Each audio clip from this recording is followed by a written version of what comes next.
Hilang kendali sebuah bus pariwisata menyebabkan kecelakaan beruntun yang melibatkan 7 kendaraan di jalur lintas Sumatera Sitinjau Lawik, Kota Padang, Sumatera Barat. Tidak ada korban jiwa, sementara sopir dan kernet bus melarikan diri. Tabrakan beruntun ini terjadi tepatnya di kilometer 20, Pangkalan 2, jalur lintas Sumatera Sitinjau Lawik, Kecamatan Lubuk Kilangan, Kota Padang.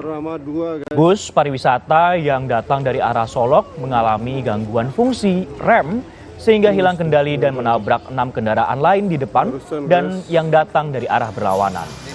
Laka beruntun yang dipicu bus pariwisata yang membawa warga Riau ini membuat 2 mobil rusak berat. Bahkan satu minibus masuk ke parit sedalam 1 meter. Tidak ada korban jiwa dalam kejadian ini.